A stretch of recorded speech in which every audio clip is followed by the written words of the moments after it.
Bring light from the darkness.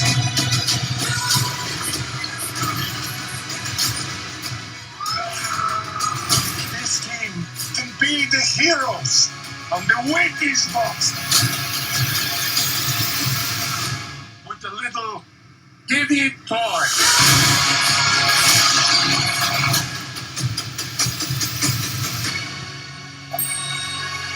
Back to the Nerdy Grail and another movie review. Yes, today is Friday, the 2nd of May here in the UK, and I have just come back from the cinema after watching the latest Marvel movie in the MCU, the final movie of Phase 5, about to move into Phase 6. I went to the cinema with my fiance to watch Thunderbolts, with the little asterisks at the end, which we finally realised in this movie what that's all about. So be prepared for major spoilers for the Thunderbolts if you have not yet gone to see it. If you haven't seen it, pause the video, go and watch the Thunderbolts, and then come back to check out my review.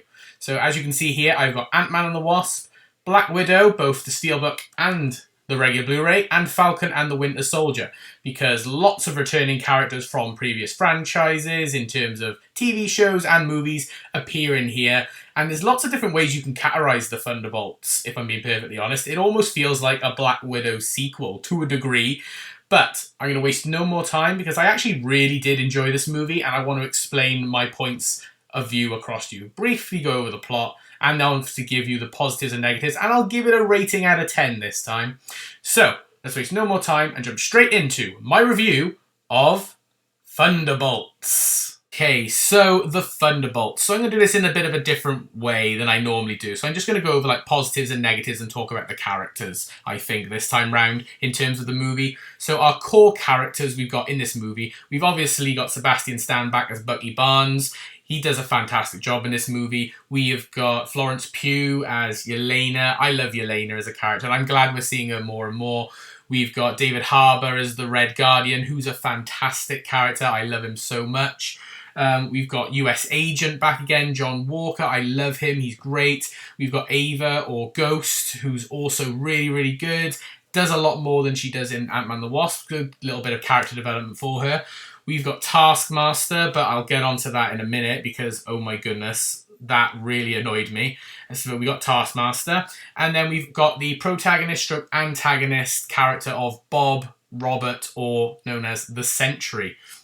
So yeah, overall, these characters are done really, really well. Like, you really delve deep in particular into the backstory of Yelena in particular, which is why I say it's almost like a Black Widow sequel, because she's still struggling over losing Natasha. She feels like her life is meaningless. She doesn't have anyone who really cares about her. She does boring, mundane stuff. She even says, you know, that I just stay at home, I drink, I go to work, and then I think about all the bad things that I've done, and it depresses me, you know, and Red Guardian sort of has to tell her that that's not necessarily the case. You focus on her and her struggles, but also it's just a film about struggles in general, because all these characters have done bad things in the past, like US Agent killing an innocent man in Falcon the Winter Soldier. Hence is why he got his Captain America title stripped from him and given back to Sam Wilson.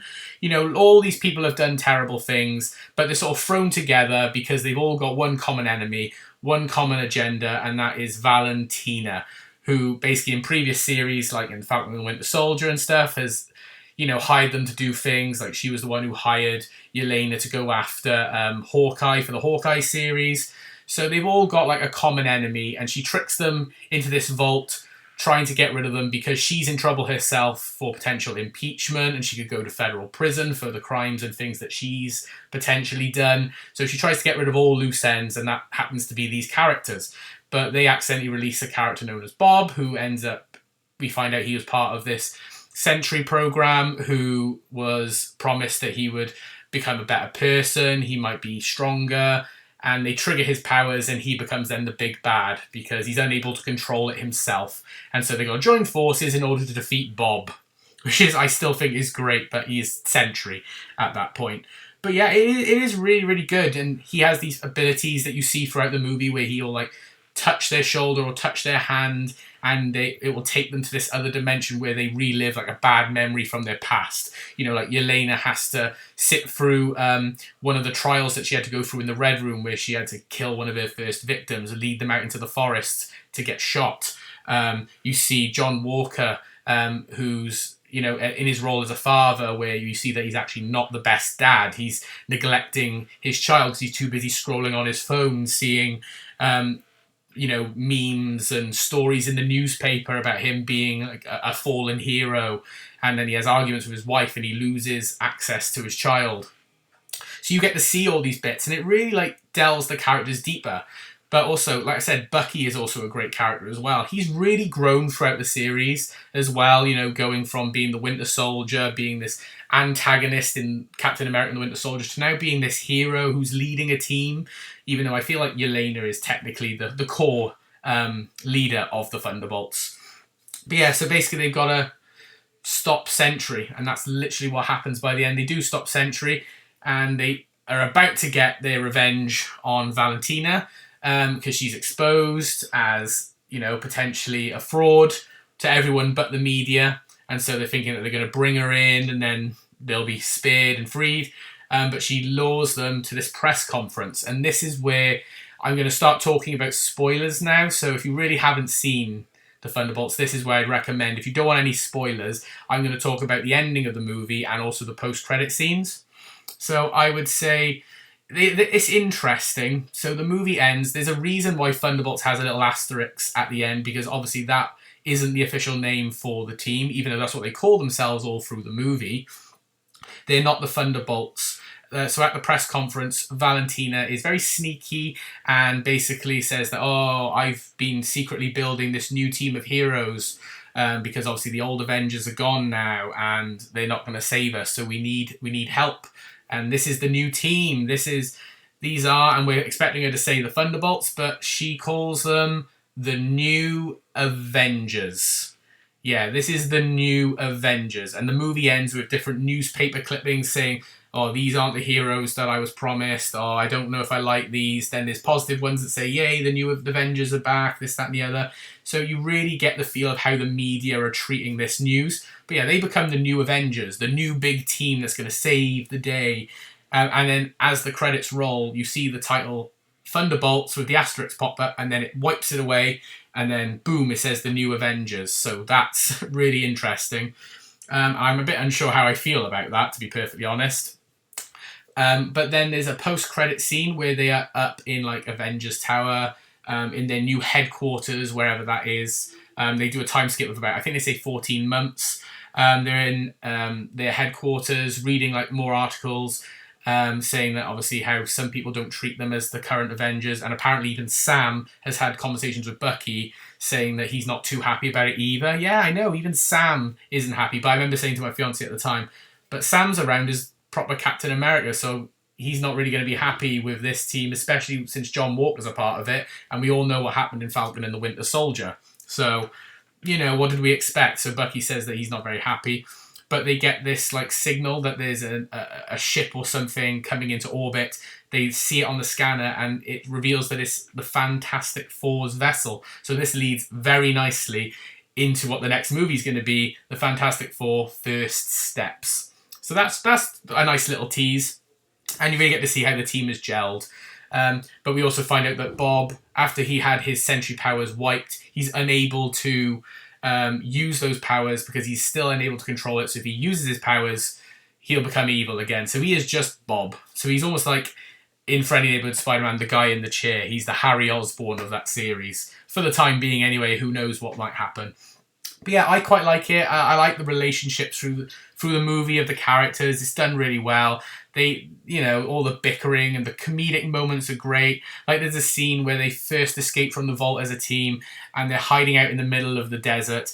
And we find out that Red Guardian's running this limo company. They see a limo in the distance coming straight for them. It pauses. Yelena's like embarrassed, like a child would be if their parents did something embarrassing. And he runs out the limo and he's like, Yelena, it's your dad. And she's just absolutely embarrassed. And it was hysterical. There was loads of laughter going on in the cinema. And I've not heard that in a Marvel film for a very long time, apart from Deadpool and Wolverine. But for years, I've not heard an audience like this before. So it's really nice to see that Marvel seem to be, you know, back on top form. And at least they're going out on a bit of a bang this time round for the end of Phase 5. So I quite like Thunderbolts. But before I give you my ranking, I need to talk about Taskmaster. Yeah, Taskmaster is one of the things that really did annoy me in this movie, because obviously Taskmaster's face is on all the posters, was on like promotional material. They made a big thing of who the members are, including Taskmaster. If you're going into this movie for Taskmaster, you're going to be thoroughly disappointed, because Taskmaster is on the screen maybe about a minute, literally about a minute. She comes on the screen in a new cool looking gear and does a cool little mini fight scene. Actually speaks properly this time in an interesting way. We had a couple of lines, which was great to see. I really liked it. But then just gets shot in the head by Ava, by Ghost. And that's it. You don't see it. And also what's also worse is Yelena's not really emotional over it and doesn't seem to really be bothered. She's just like, oh yeah, whatever, it happens. Collateral damage, pretty much. But I'm facing it in Black Widow, she was a bit more caring towards that character, so it was gutting on that aspect as well. So I was very disappointed, if I'm honest, with Taskmaster, and that is a shame. But overall, what would I rate Thunderbolts out of 10? It's not a perfect movie by any shape of the imagination. Do not, misquote me here.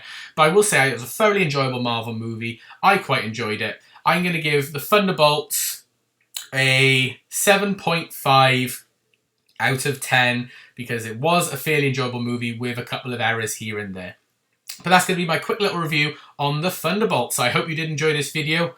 Please like it by giving it a thumbs up and comment down below your thoughts on the Thunderbolts. And subscribe if you are new.